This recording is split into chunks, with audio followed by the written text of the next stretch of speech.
What are we doing here? And where are we gonna go? It's like we just woke up one morning, and then it's welcome to the show. Don't ask any questions, just go with the flow. Make as much money as you can, and try your best not to get broke.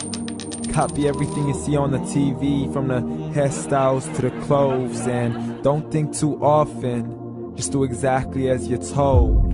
And if you ever get confused, then just turn towards the alcohol.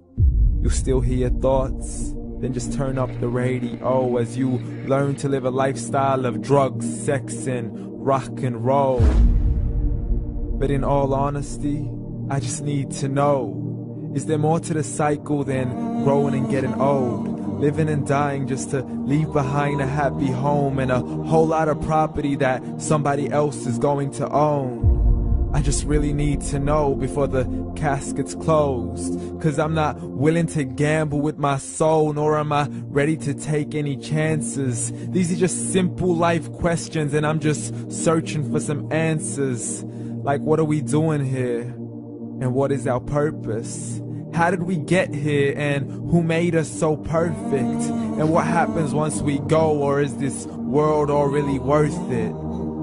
Questions we don't answer because apparently we don't really have to. There's no purpose to this life and our existence is merely natural. Then in that case, please let me ask you, did you create yourself, or was it somebody else who had fashioned you? 'Cause you're a being that's impeccable, faultless and unparalleled. You're a product of supreme intelligence, and I'm merely being rational. For there isn't a camera on this earth that can come close to the human eye, nor a computer that can compete alongside the human mind. And if the whole world was to come together, we wouldn't be able to create a single fly. So many signs, yet we still deny. As science tries to justify that all this could come from none, when it's a simple sum. 0 plus 0 plus 0 cannot possibly ever give you 1. So from where did all this order come? For everything has its origins, a maker, a creator of its own. I mean, the only reason you're watching this video is because somebody had to press upload. So we can believe in the Big Bang, but I'd rather believe in He who caused it to explode. Allah, the creator of everything along with every single soul. The ever-living, the master, the only one who is in control. Unlike his creation, beyond our imagination. And no, he's not a man, nor does he have any partners in association. He's on his own. And no, he did not ever leave us alone. Just like every manufacturer, he left us with an instruction manual. The Quran and Islam, and I'm sorry to jump to conclusions, but it's the only one possible. The only definition of God is the one and only supreme being. It's logical, a book with 0 contradictions, with miracles that are both scientific and historical, all revealed over 1400 years ago. Like the detailed description of the human embryo. The descriptions of the human embryo in the Quran cannot be based on scientific knowledge in the 7th century. To the mountains as pegs holding firm the earth below, and the 2 seas that don't mix in a complete separate flow. To the planets in orbit, alternating night and day as they stay in flow. The expansion of the universe and the creation of everything from H2O. To the stories of the past and the preservation of Pharaoh. To identifying the lowest point in the land where Persia defeated Rome. The gushing fluid that created man in the glands between the ribs and the backbone. And not a word has changed, it's still the same. So please explain how all this was known over 1400 years ago.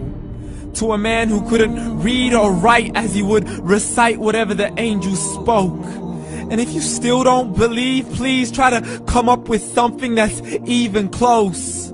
But you can't, so we took God as a mockery and his messengers as a joke. Muhammad could not read or write. How's somebody who can't read or write gonna start a religion? Dismissed his scriptures as legends and tales of the ancient folk, as we live life according to our whims, desires, and hopes. saying this life is the only home we will ever know. We will live then die, then simply turn to bones. YOLO! Correction, after the grass dies, the rain arrives and it regrows, and Allah promises to do the same thing to your very soul and bring you back from your very fingertips to your toes, as the all-seeing supreme being watches us so close, and we are surely being tested in our wealth, our health, and our self, and everything that we've been blessed with. So believe, for we will surely be resurrected and be brought back to our Lord and account for every single deed, as He hands us our books and orders us to read. From the bad to the good and everything in between. You yourself are sufficient for your own accountability, so don't be mad at me. You are the one who thought He wouldn't come back to me. I gave you a whole life long to search after me, but you were busy in all that which was temporary. So read, and glad tidings to all those who believed. And if you disbelieve, read. And don't let that day be the first day you find out what your life really means. Read.